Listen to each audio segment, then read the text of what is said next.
There's a couple of benefits to being stranded at home, and you got to find them right now because it's a little difficult to live in this groundhog day over and over and over again of not being able to really leave and do the things you always do. But here's one of the big benefits. It's called financial organization. And as a financial advisor, I talk about this stuff all the time and I kind of geek out about it because it is fun. One of the things that my wife and I have done is we've really started to analyze and pull everything together, things we've done in the past and been prepared for, but we've taken a hard look at everything we've done financially.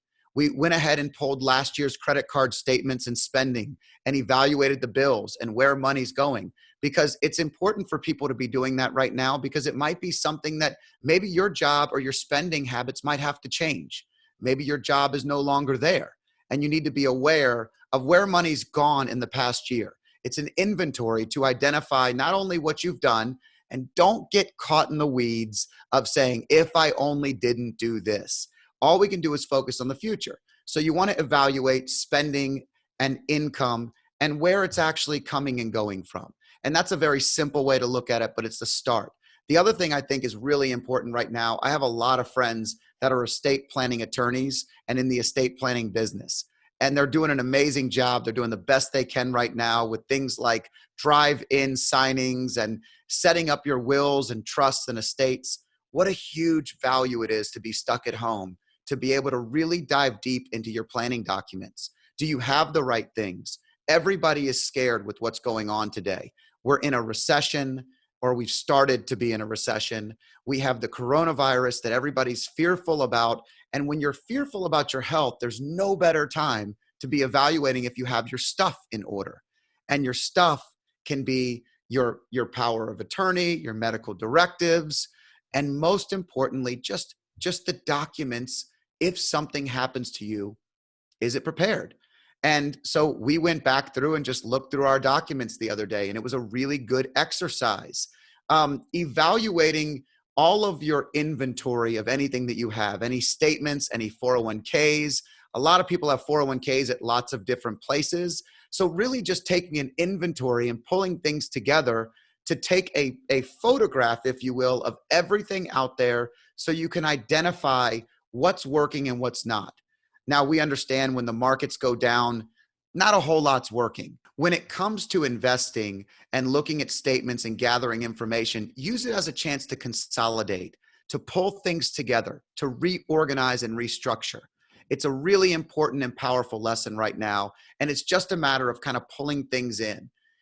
There are a lot of people who this may be your first recession, your first bear market, your first downturn in general, and you're trying to be prepared on what happens if it gets better quick, what happens if it gets worse before it gets better. And nothing's better than taking a financial inventory or doing a financial checklist and identifying all the documents and things that you're going to need. Many of you will have to go to DMV in the next year, maybe two. I think they moved the timeline, but our Department of Motor Vehicles, we have to get the real ID. Well, in order to get a real ID, you have to make sure you have your social security card and your birth certificate and whatever other documents are there. Have you organized those documents? Have you pulled your passports together? Have you looked to see when your passport expires?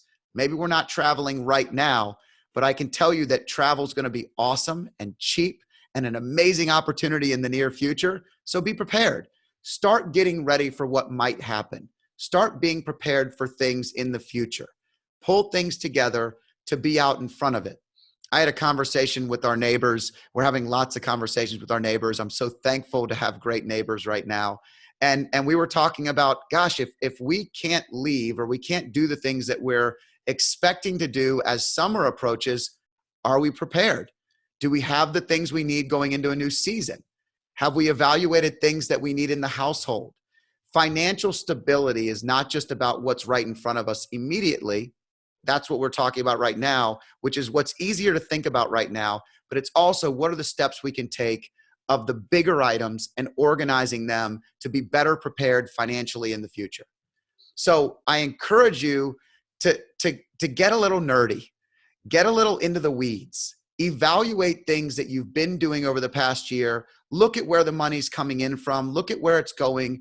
If you've lost your job or you have been furloughed, use it as a chance to really financially organize your life and identify how to move forward in this, not dwell on the things you could have done differently. Because I think that's what most people are doing right now. Most people look back and say, I would have never done this had I known that this was going to happen. We all feel that. I felt it too. But at the same time, what we found is it's most successful to organize, structure, and move ahead, looking to a positive future and something financially that will actually help you be prepared for your financial future. I'm Scott Danner. Join me by subscribing on YouTube, on Facebook, on LinkedIn, and thanks for paying attention to our quick message today.